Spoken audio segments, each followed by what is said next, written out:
Audiofestivalis Banguoja. Naktinės perklausos, tinklalaidžių įrašai ir pokalbiai su kūrėjais. Rugpjūčio 16-26 dienomis Vilniuje.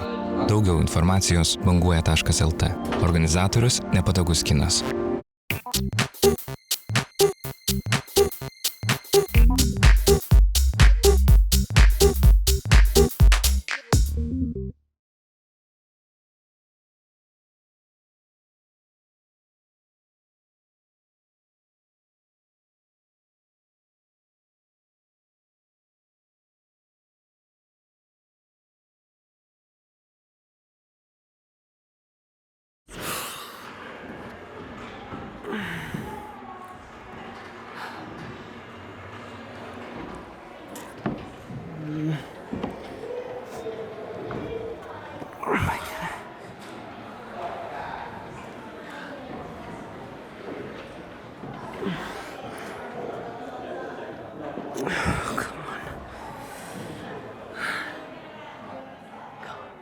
I have this theory that climbing has a special appeal to trans people.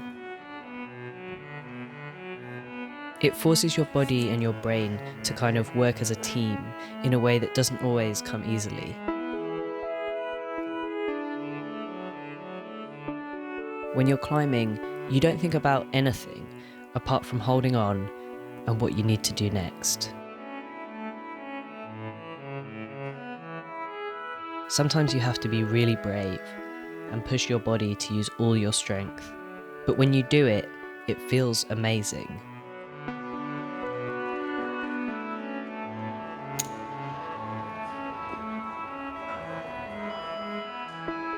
It's something that I thought about a lot because I keep going to climbing gyms all around the United States of America and running into other trans people and being like, there's not that many of us and this is a niche sport. Why is this overlap so high, you know? Do you want to maybe just start by introducing yourself? Yeah, sure. My name is Cass. I am a trans person in Virginia in the United States. I climbed a little bit in elementary school when people had birthday parties at the climbing gym.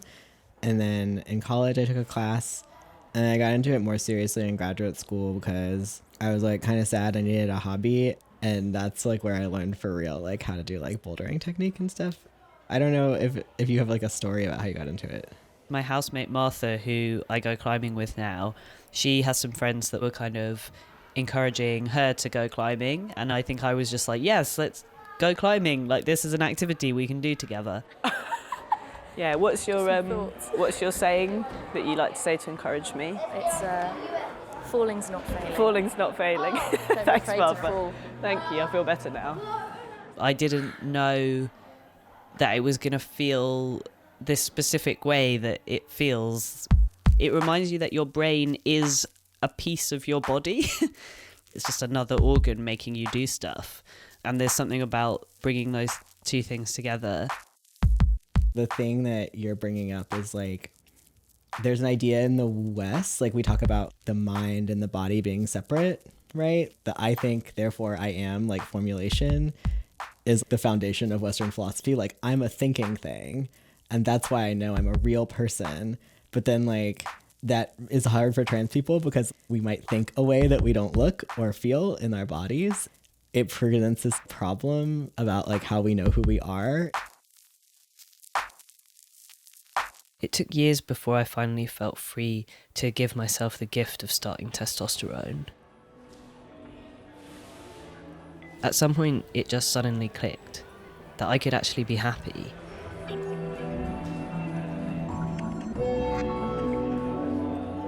Sometimes when I'm climbing, my brain floods with thoughts what if I'm not actually tied on and I fall off?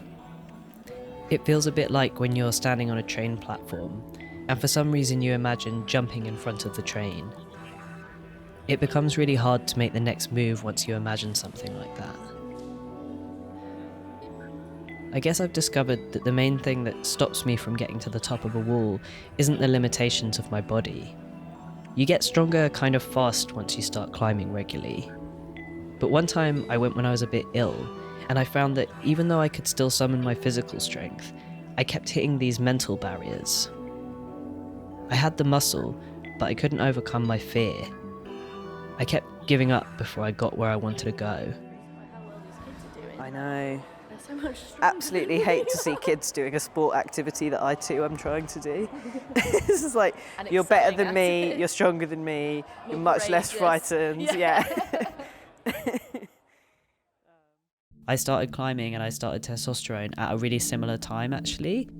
And I feel some kind of like connection between the two, because I feel like both things are having an effect on, like quite a big effect on how I feel about my body.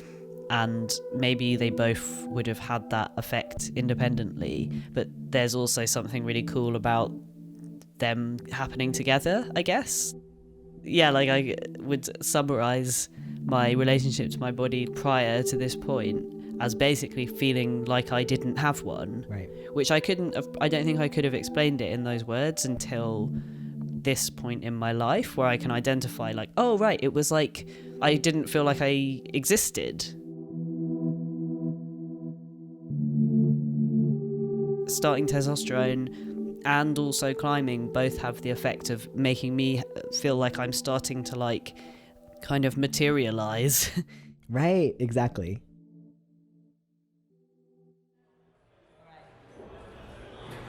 A thing people do a lot at the climbing place is just stand in front of a wall contemplating it for ages. Or sometimes they sit on the ground staring up at it. They're trying to decide what route to take. They're trying to decide whether they can get to the top without falling or losing their grip. They're basically working out if it's possible for them to do it. I remember like so many times coming off the wall and just being like, thank you, body. Like, you did that. I thought I was going to fall off of something really high and scary and I didn't. Or like, I reached for something I didn't think I could do and then I did it. Or I was so exhausted but I like finished it anyway. And like, there aren't many times in my life before climbing where I was just like, hey, like, thanks, body. Like, you did me a solid that time. You know, like, you got me. Like, I trust you. You're like, we're pals now. It's much easier to climb when you have someone there to shout encouragement. That was nice. I saw that little manoeuvre. Saw and appreciated. Sometimes the person helping you climb can see things you can't. Or they can see you have the capacity to reach things that seem to you to be out of reach. They can look at the length of your arm or leg and the distance to the grip that's going to get you to the next stage and tell you, that's it, well done. Yes, nice one.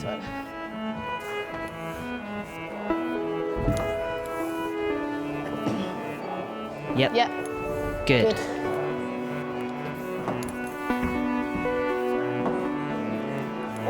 Right. Off you go. Off you go. Yep, I'm ready. Down you come. Down you come.